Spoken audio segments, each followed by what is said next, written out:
Welcome everyone, welcome to Clarity for Sure and welcome to a new session of DC MCQs, that is Daily Current Affairs MCQs. So let's start our today's session, but before moving forward, please do subscribe our YouTube channel, follow us on Telegram as well for daily updates. So let's start our today's session with very first question, which is related to the maternal mortality ratio. So the maternal mortality ratio in India declined to 93 per lakh live births in 2019 to 2021 from 97 in 2018 to 2020 and 103 in 2017 to 2019, according to the latest data released by whom? Released by the Office of Registrar General and Census Commissioner of India. Maternal mortality ratio MMR for which of the state dropped from 195 to 167 deaths per lakh live births as per the latest sample registration system report. This is the name of the report. This marks a record 28-point fall, the highest among all the states for 2019 to 2021 which are there in the report. Identify the state. Fine. So this is the question. So let's find out. Our first option is Madhya Pradesh, B Jharkhand, Bihar, Assam, Odisha. So you guys tell me, among these 5 states, which states MMR has dropped from 195 to 167? Fine. So please do comment the answer in the comment section. So here what will be the correct answer here? Madhya Pradesh or Jharkhand? Is it Bihar? No, it's not Bihar, it's actually Assam. Assam's MMR, that is maternal mortality ratio, has been dropped from 195 to 167, making it a record 28-point fall among the states which are there in the report. Fine. So this report is very important for the examination point of view, like UPSC or any PCS examination. Fine. So let's see some of the key findings of the report, which is very important. So first of all, the national MMR trend of India. So what is the national, that is India's maternal mortality ratio? It is 93 maternal deaths per 1 lakh live births. Fine. So remember this figure, 93 is for India. India's MMR stands, according to this report, to 93. Fine. And in this maternal mortality ratio is being calculated through maternal deaths per 1 lakh live births. Fine. And there is state wise MMR also. The highest is Madhya Pradesh with 175 MMR. Fine. And there is Assam also with 167, which we also discussed in our question. Uttar Pradesh is also there, 151, Odisha 135, Chhattisgarh with 132, West Bengal with 109, and finally there is Haryana with 106. And the age groups with highest MMR is women aged between 20 to 29. Fine. So that is the key finding of the report. This is a very important report. So let's move on to our questions. So our next questions is related to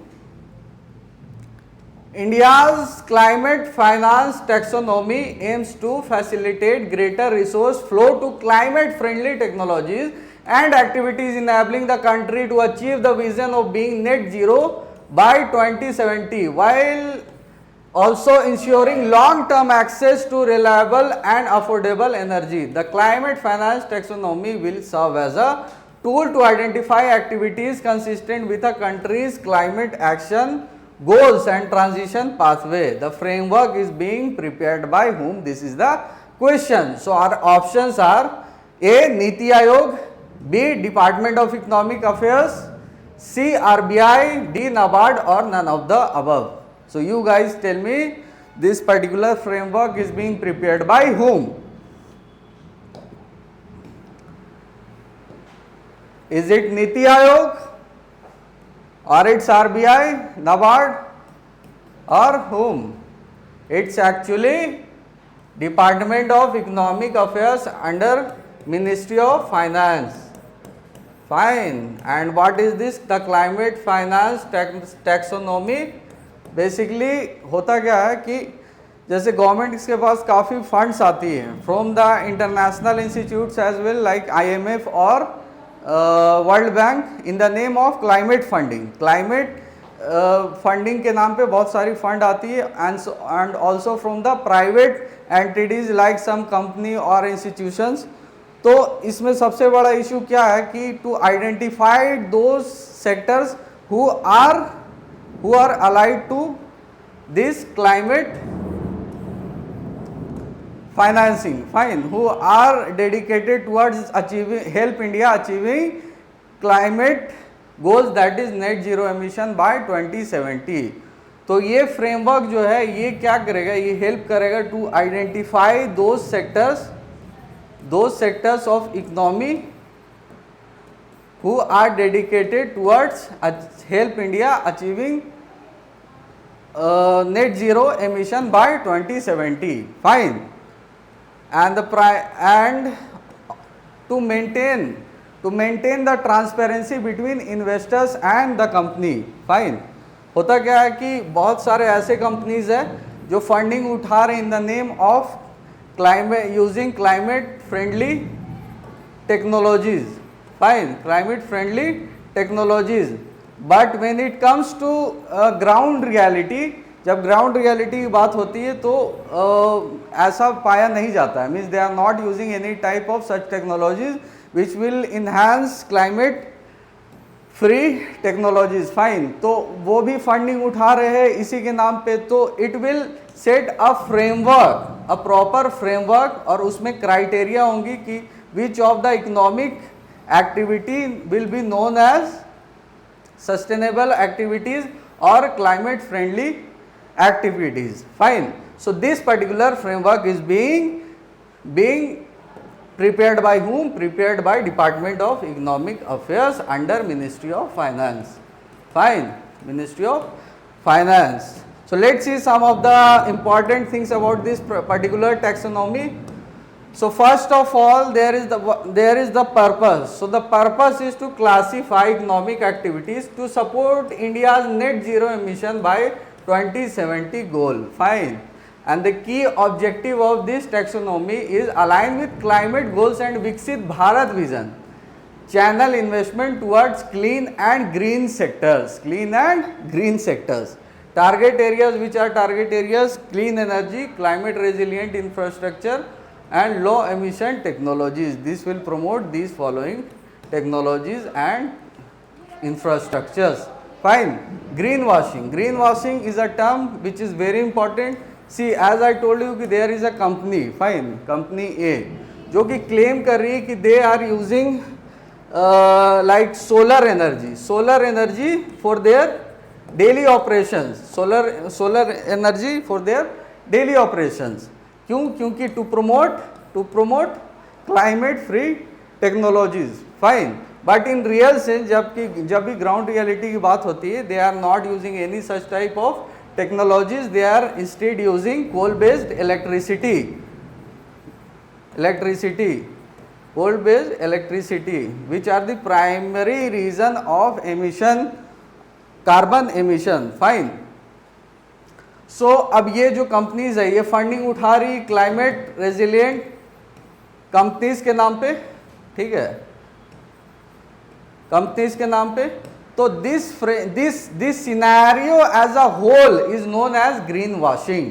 तो this framework will prevent green washing. It will provide a clear definition कि what is climate supportive and transitional activities. Fine. Energy access, encourage long term affordable and reliable energy for all. Investor utility framework help investor identify legitimate green and transition projects. Fine. Transparency and standards, promote standardization, transparency and credibility in the climate finance classification. That's it for this particular taxonomy.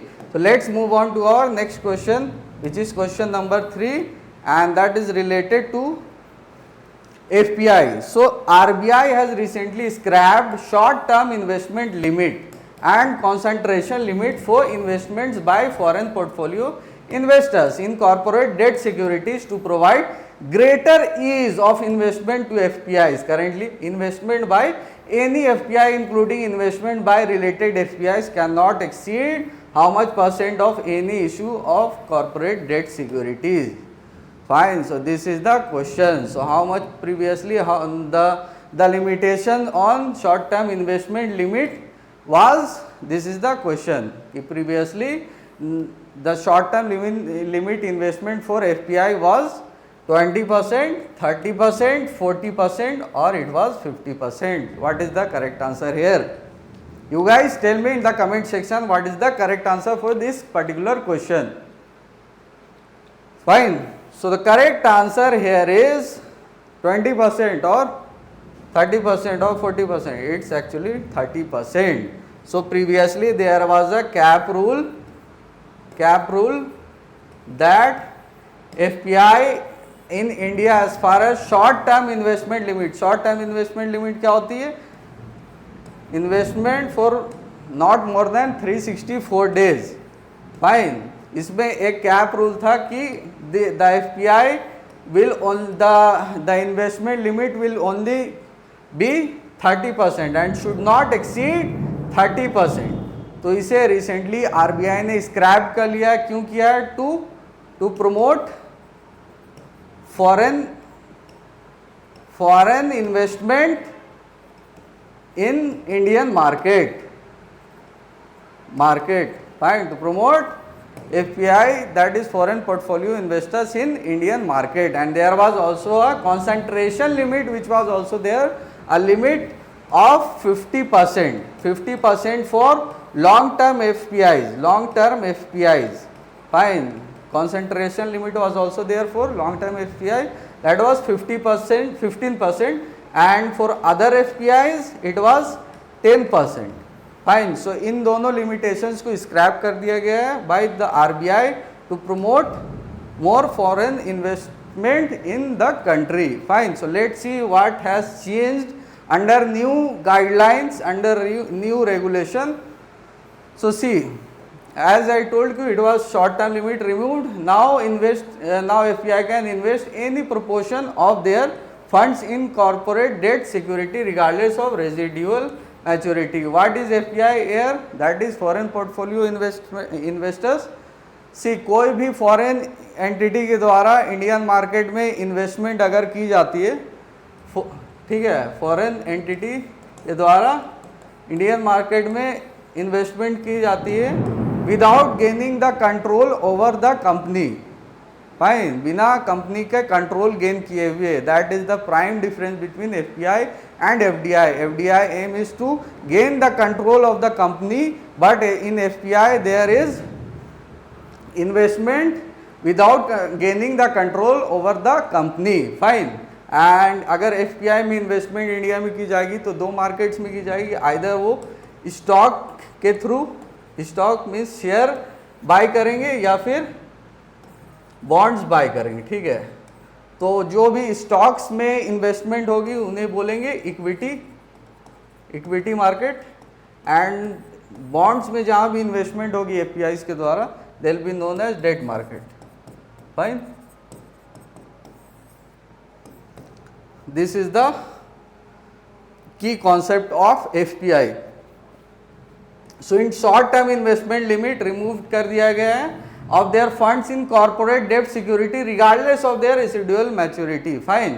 And concentration limit was also removed. API and their related entities are no longer bound by the earlier single investor exposure limit which was 15% for long term FPIs.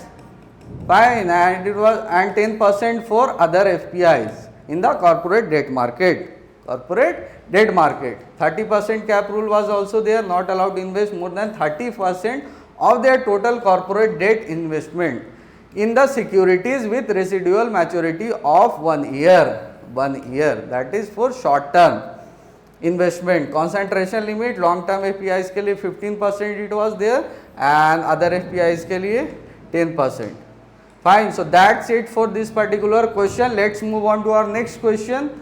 That is question number 4, which is related to self-regulatory organization. The RBI has officially designated whom as the first self-regulatory organization SRO under its newly launched SRO framework for the financial market aimed at enhancing transparency, governance and standardization. Identify. Under regulation of SRO framework, RBI has empowered whom? The first SRO of RBI. This is the question. So the options are Fixed Income Money Market and Derivatives Association of India, that is FIMDA.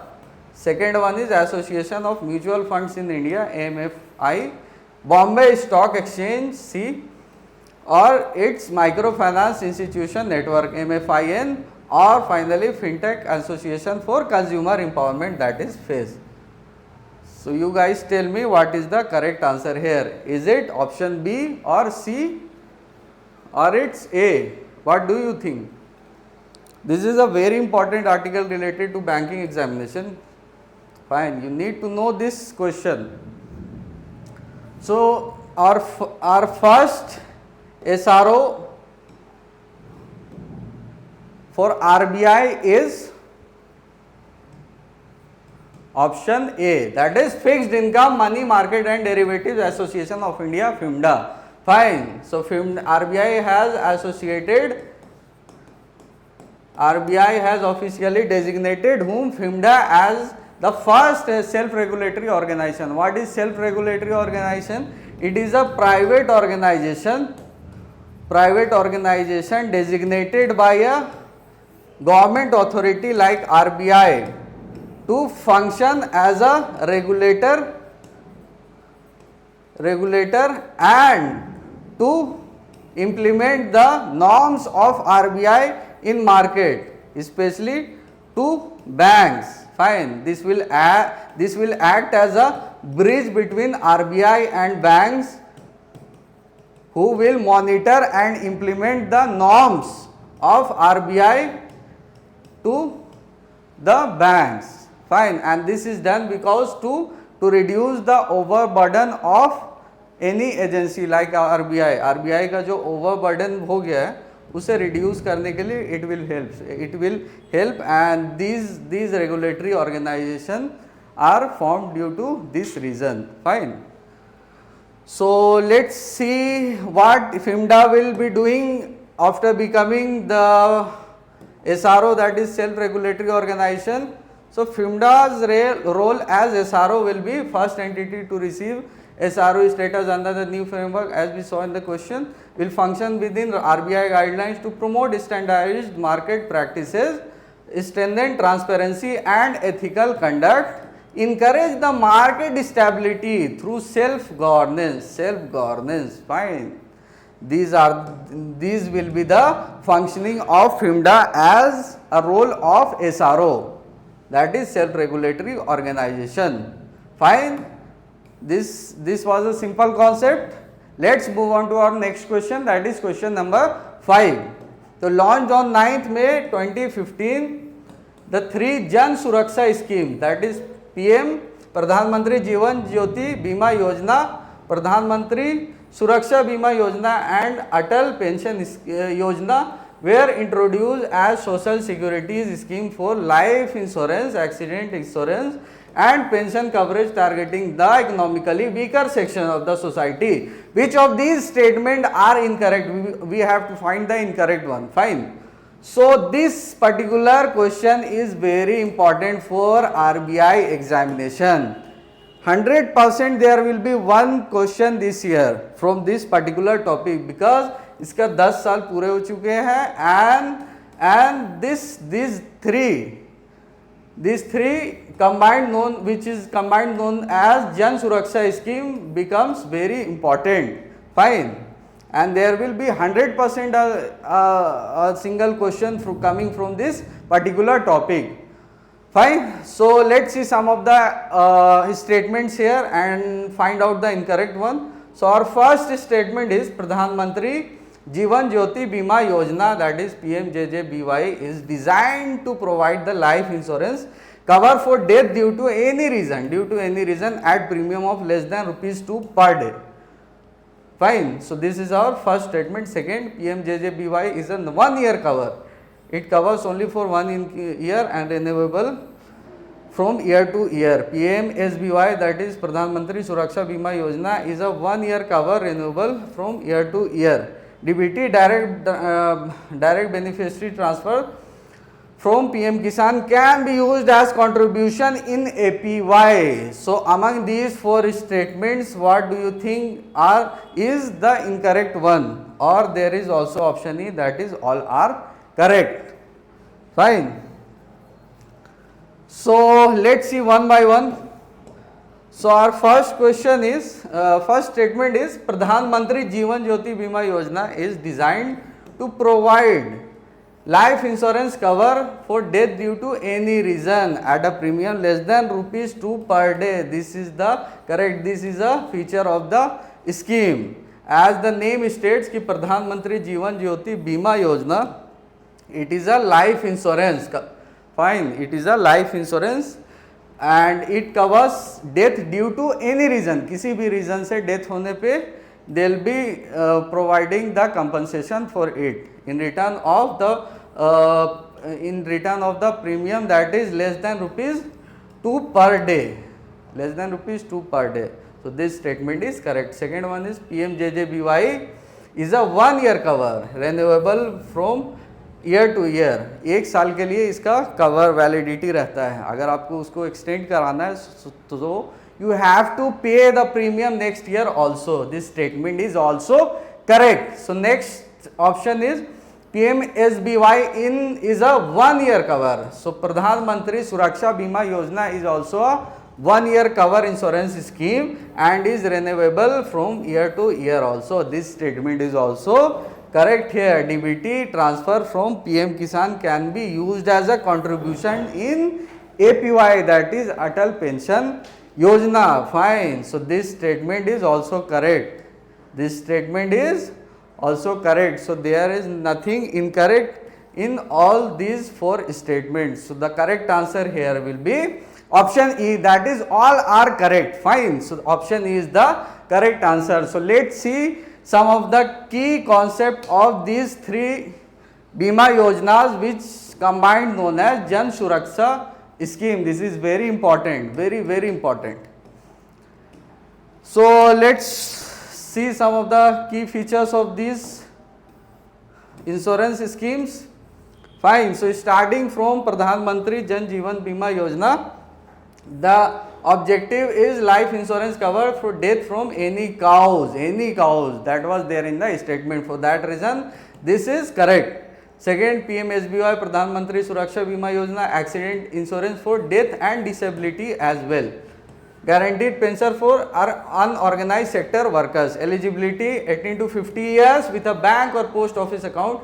Same for this as well. No, this is not same for this. Actually it's 18 to 70 years here with a bank post office account. Fine. And the third, which is Atal Pension Yojana, 18 to 40 years for non-income taxpayer, and the coverage 2 lakh on death. 2 lakh is being paid on the death of the beneficiary. Fine.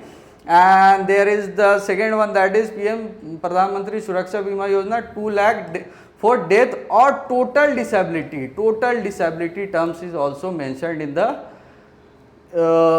insurance scheme. Fine. And there is 1 lakh for partial disability as well. Fine. So this scheme covers both death and disability as well, and this scheme only covers death. Fine. From any cause.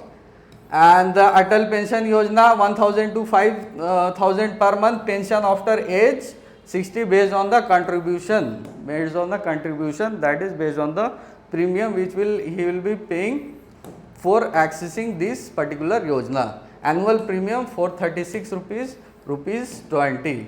Fine. Based on the age desired pension, monthly, quarterly, half yearly contribution. Fine. Coverage duration is there 1 year and renewable 1st June to 31st May. This was the statement कि it is coverage for 1 year only and will be renewed later. Fine. And the renewable date is between 1st June to 31st May, and same for this as well, till age of 60 for Atal Pension Yojana. Implementing agency LIC and approved life insurance via banks and post office, banks or post office. General insurers via banks or post office. PFRDA under National Pension Scheme is the implementation, is responsible for the implementation of Atal Pension Yojana. Fine. So that's it for these yojanas. These are the very important schemes. So now let's move on to our next question, which is Katbanwadi grassland. Which is Katbanwadi grassland in news is in which of the following states? So this Katbanwadi grassland is associated with which of the following state? This is the question. So option A, it's in Gujarat, or it's in Karnataka, or Maharashtra, or Madhya Pradesh, or Odisha. What will be the correct answer here? So this particular grassland is in what? Gujarat or Karnataka or Maharashtra? It is in Maharashtra. Fine. In the Pune district. Fine. And it is spreaded over 2000 hectares.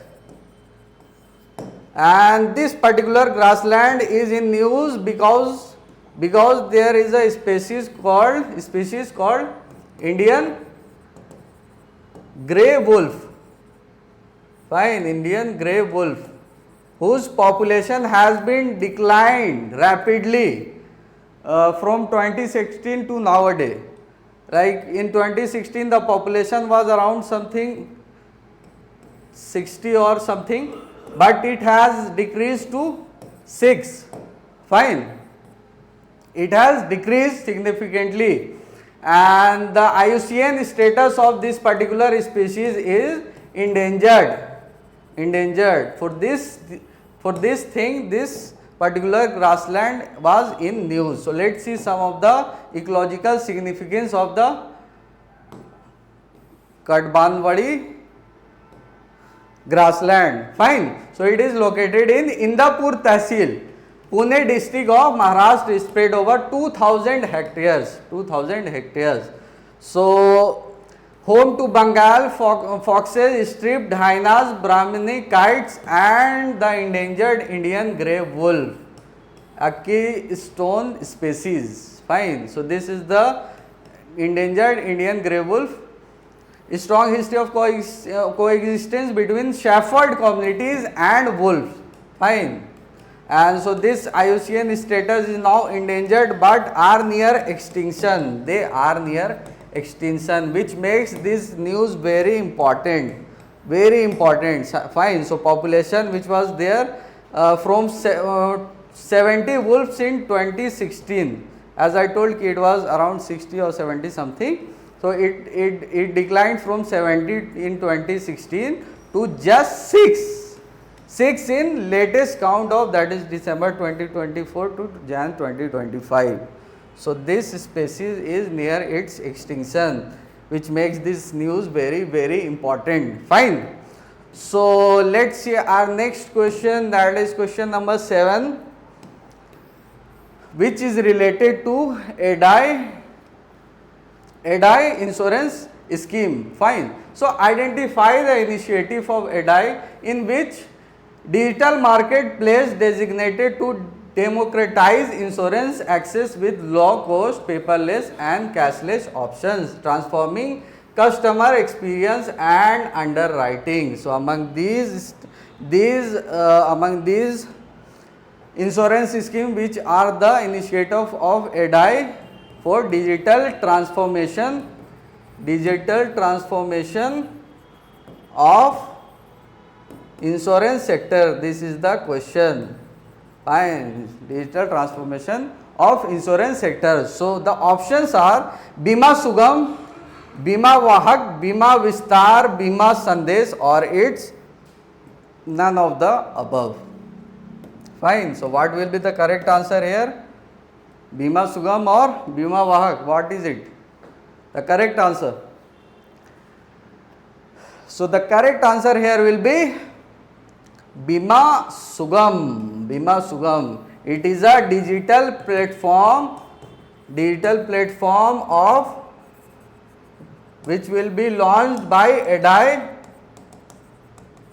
and it will consist all the stakeholders of insurance sector. Fine. Like the insurance provider, who are the companies who provided the insurance. There is the buyers, the consumers. Fine. There is also the mediator or agents who can also sell their products through Bima Sugam platform. So it is a digitalized revolution. It is going to digitalize the whole insurance sector. Fine. This will make a platform in a marketplace that will consist all the stakeholders. Fine. Or the main advantage of this particular platform will be कि customer जो है वो easily paperlessly access कर पाएंगे these insurance schemes. Fine. They can access these insurance scheme with digital mediums and paperless works, and this will also help them to compare the different insurance which is there in the market. एक ही platform में जाहिर सा बात है सारा insurance, अगर सारा कंपनीज की इंश्योरेंस अगर आ पाएंगे, पॉलिसी अगर आ जाएंगी, तो कस्टमर्स के लिए ये बहुत इजी हो जाएगा उनको कंपेयर करना कि which of the insurance is suitable for them. और ये मीडिएटर को भी मिडिल मैन को भी कम कर देंगी, जिसके वजह से प्रीमियम जो है वो कम हो जाएगा. Fine. So it is also known as UPI movement of insurance sector. Fine. Insurance sector का इसे UPI मूवमेंट भी कहा जाता है. There are more 3 statements, that is Bima Vahak, बीमा विस्तार, बीमा संदेश. क्या है इसके बारे में जानेंगे हम. बीमा वाहक जो है वो बीमा ट्रिनिटी के अंडर आता है, बीमा Trinity. Fine. And Bima Vistaar is also under Bima Trinity. Bima Vahak क्या है? वाहक का मतलब होता है to carry forward, to carry on, to carry forward, carry forward. Carry forward क्या करेंगे? बीमा, that is insurance.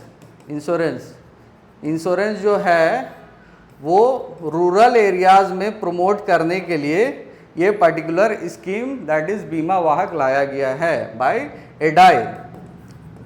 Fine. Bye एडाई.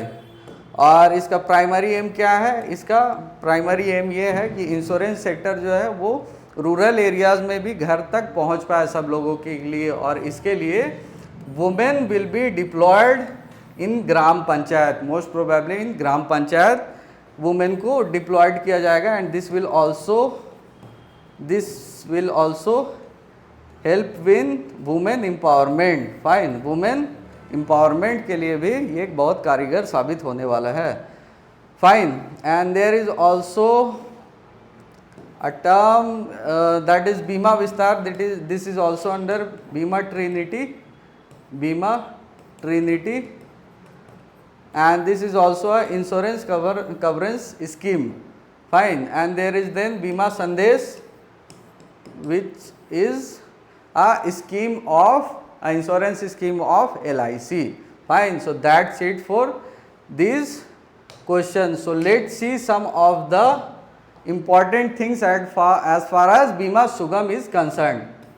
Fine. Bima Sugam के बारे में कुछ चीज़ें देख लेते हैं.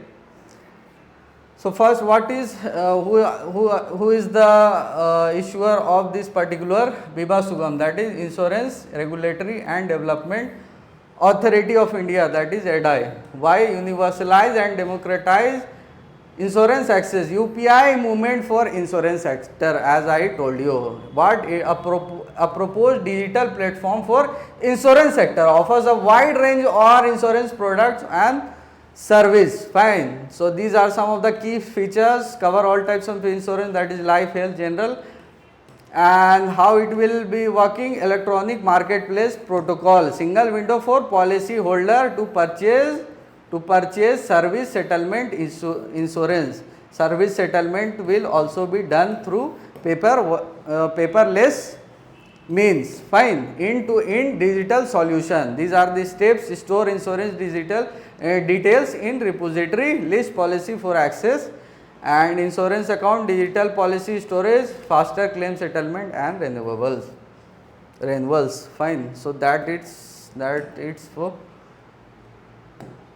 that is it for Bima Sugam. Let's move on to our next question, which is question number 8, mission D3. So mission D3 is in news, is related to what? Is related to social reform or pollution reform or agriculture reform, technology reform, or none of the above. What is it related to? Fine. So you guys tell me, what is this mission D3 is about? It's about social reform or pollution reform or what? It's about social reform. It is a social reform by Bhil tribes of Madhya Pradesh. Fine. And the Bhil tribe are the largest tribal community in India. Fine. Largest tribal community in India. The second is Gond tribe. Which tribe? Gond tribe. And the third one is Santhal tribe. Fine. So let's see some of the details about this mission D3.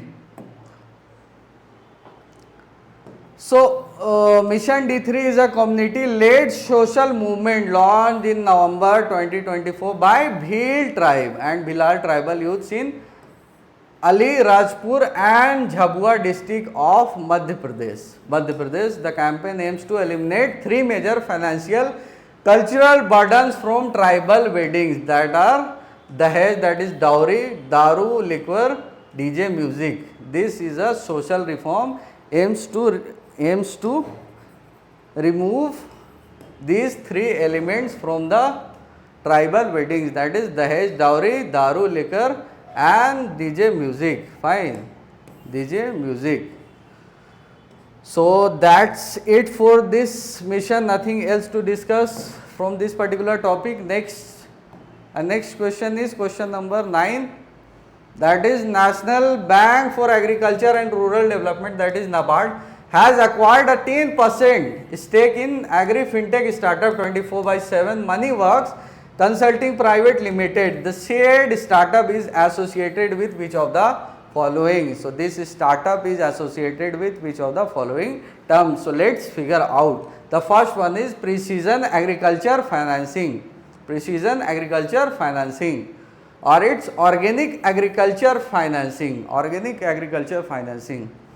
The next one is EKCC, that is Electronic Kisan Credit Cards. D is warehousing loan, or none of the above. So this startup is associated with which one of the following? This is the question. Is it associated with precision agriculture financing? What do you think? Or organic agriculture financing?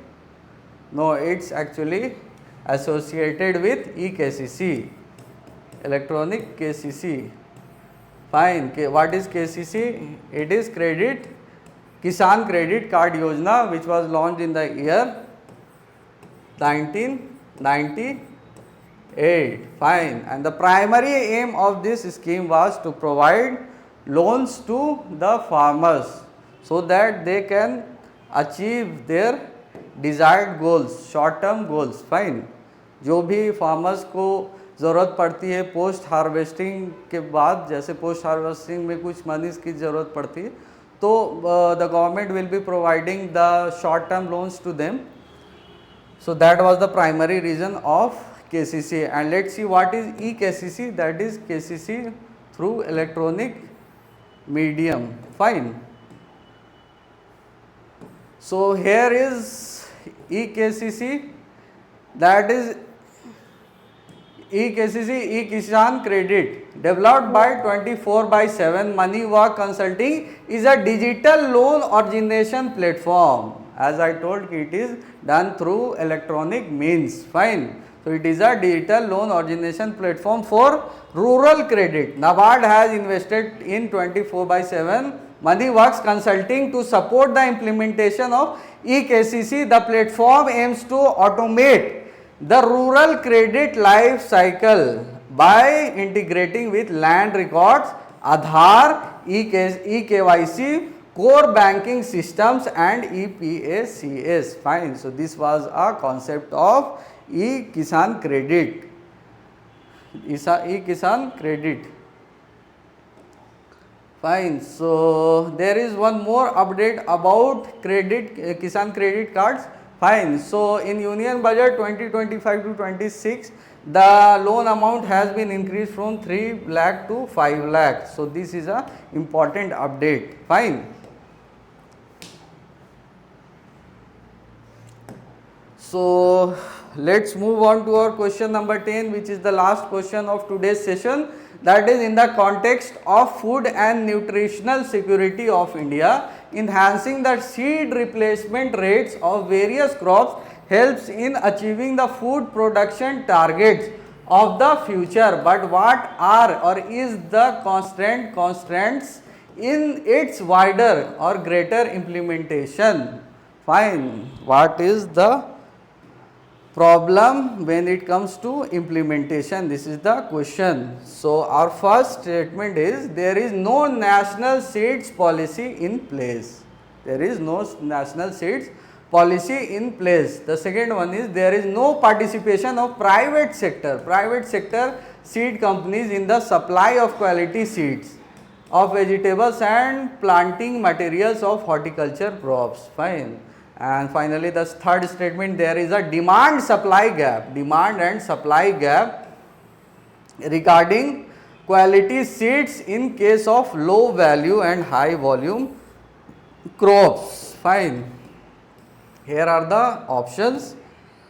Option A, 1 and 2 statements are only correct, 3 only, or 2 and 3 only statements, and then there is option D, that is none of the above. And this question was also asked in the year 2014 prelims, and this is a very important topic for NABARD. Fine. This is a very important topic for NABARD examination.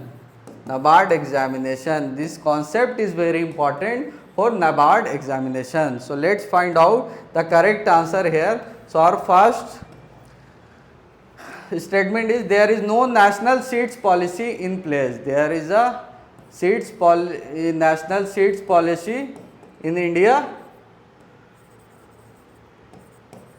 Which was launched in the year 2002. So this statement is incorrect. So let's eliminate the option A, that is 1 and 2. Fine. So this statement is eliminated.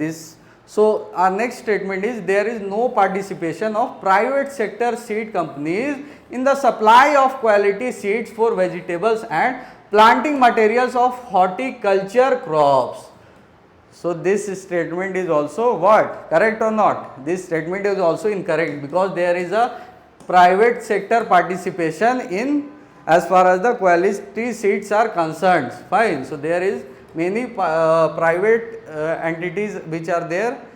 So for that reason, question, that is option 2, is incorrect. Fine. So now we will be eliminating the option C. So there is only 2 options left, that is option B and D. There is a demand supply gap regarding the quality seeds in case of low value and high volume crops. Fine. Low value and high value high volume crops. There is a demand supply gap. Fine, demand supply gap बहुत ज़्यादा है होने के कारण जो है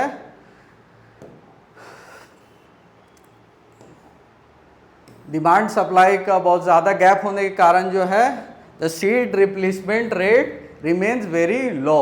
fine, so our correct answer here will be option what? Option B, that is 3 only is the correct answer. So what is seed replacement rate here? So seed replacement rate होता क्या है? Basically ये एक term है.